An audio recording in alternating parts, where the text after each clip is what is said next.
Self-defense is the right as well as the responsibility of every American citizen, no matter who he is or what his background or attitudes. Sometimes he can protect himself as an individual, but more often he must do it as a member of a group. Military organization is simply a means to accomplish that end efficiently. The basic purpose of professional authority in the U.S. Navy, therefore, is to enable each man, as part of a combination of men, to defend himself and his country more effectively than he could through his own efforts alone.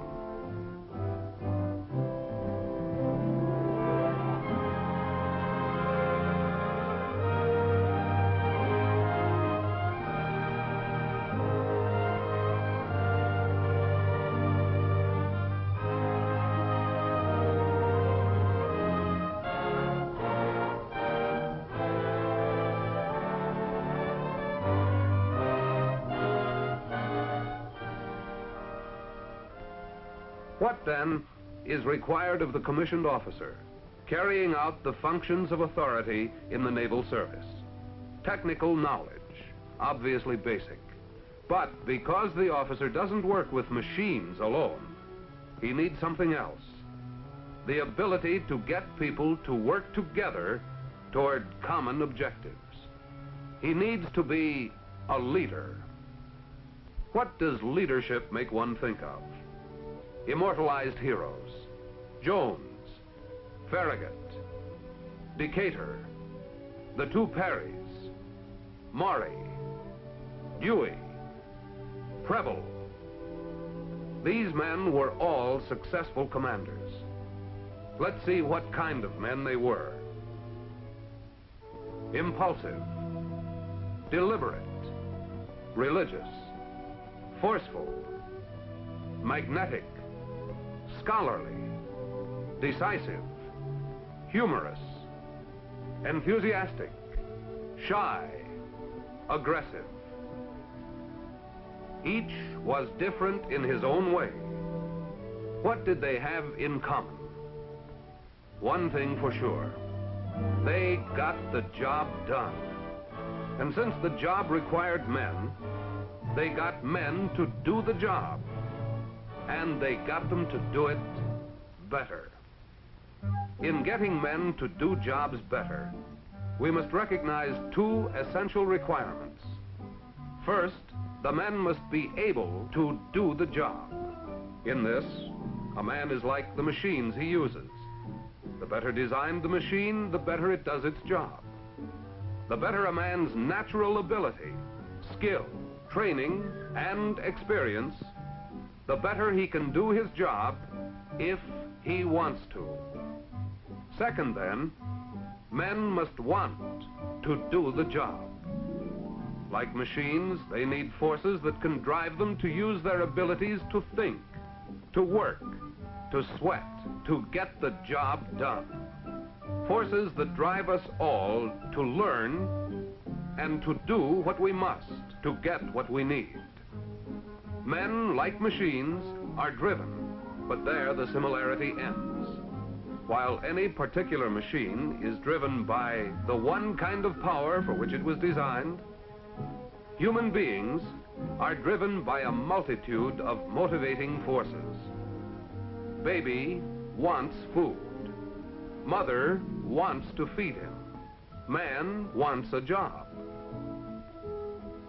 Boy wants to meet girl.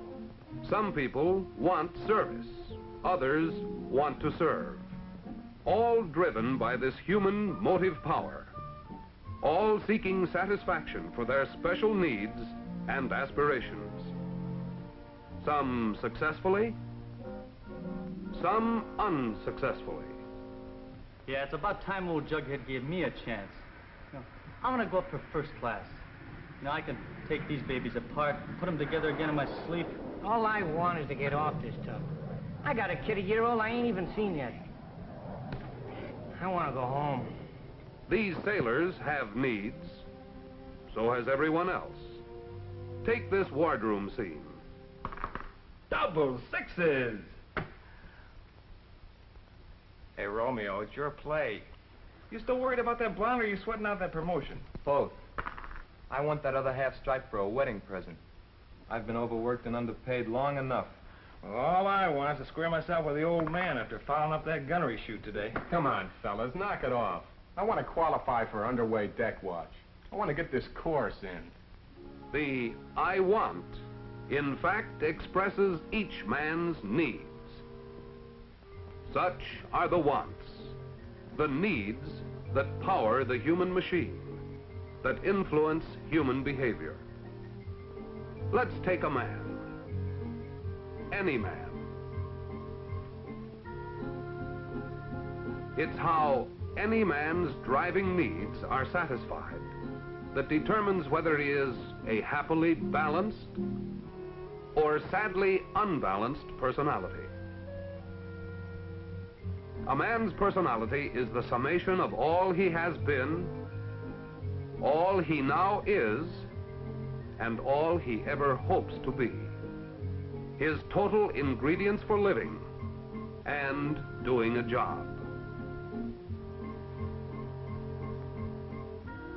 What these ingredients are and how they are integrated, what kind of personality they produce, will all have some bearing on the manner in which the individual can make an adjustment to the ever-changing circumstances and requirements of life, to the environment in which he lives. Environment doesn't mean merely a farm in New England or a carrier at sea. It means all of the circumstances to which the individual must react. Some make no difference.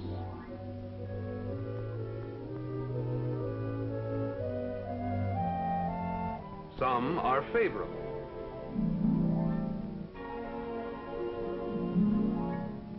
Some are unfavorable.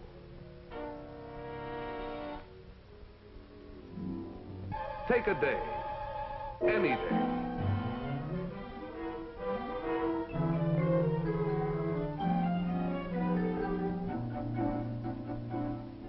In the Navy, the unfavorable circumstance might be an overheated classroom, a cold, wet night on the forecastle, a fouled-up watch list, an irritating shipmate, complex working or fighting equipment, a sick family, an over-solicitous mother, or even a difficult senior officer. These unfavorable circumstances are stresses. Everybody is constantly seeking a reduction in the tensions caused by the stresses. When a man succeeds in reducing tensions, when he gets what he needs or is satisfied with what he gets, when he can handle the uncomfortable stresses he meets, he is emotionally balanced, adjusted. The way a man's personality is able to adjust to the ever-changing stresses in his life, minute to minute, hour to hour, day to day, is the real measure of his emotional fitness. If he cannot handle the stresses of his environment, he is emotionally out of balance, maladjusted. All of us, at times, show evidence of maladjustment to some degree in the form of minor failures, depressions, errors of judgment, inefficiency, irritations, and other deviations from ideal behavior. We all swing between adjustment and maladjustment. At any point, short of complete success, we may give up reasonable attempts to adjust and resort to the unreasonable. This might occur as a result of the environmental stresses becoming too tough for the personality, or the personality becoming too weak for the environmental stresses. When the battle of adjustment becomes really tough, we are frustrated and naturally try to escape. But since physical flight is, in most cases, impossible, we may seek escape psychologically through various flight reactions, such as daydreams, caulking off, timidity, sickness, alcoholism. In such flight reactions, the personality suffers. Or frustration may result in fight reactions. Then the environment is made to suffer. Such reactions are seen in irritability and in destructive behavior. Sometimes it is possible to have a mixture of both the fight and the flight reactions, such as a pugnacious drunk. And in the Navy, as anywhere else, the fight reaction can also take the form of actual criminal offense.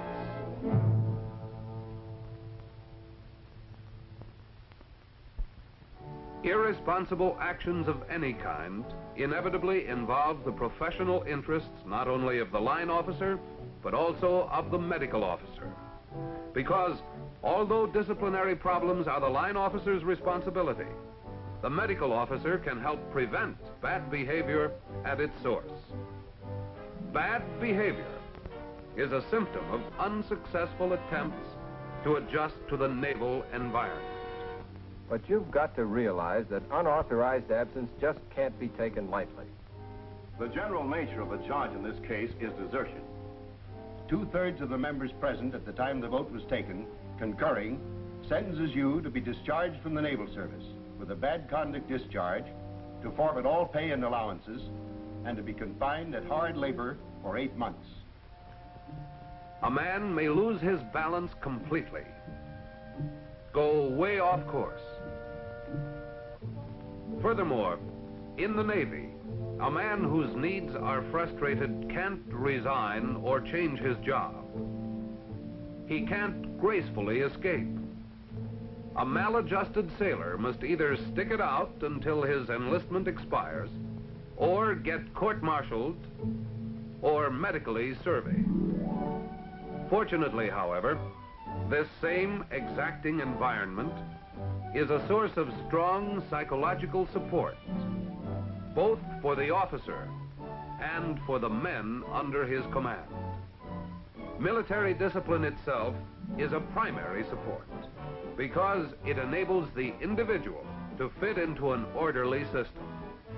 Being a member of an organized group, belonging, sharing the responsibilities and privileges of military life, offers a basis for emotional stability to every man. And the junior officer can give his men even further psychological support by recognizing them as individuals, by trying to understand the driving needs and aspirations behind their behavior. He can help them toward a successful adjustment to Navy life.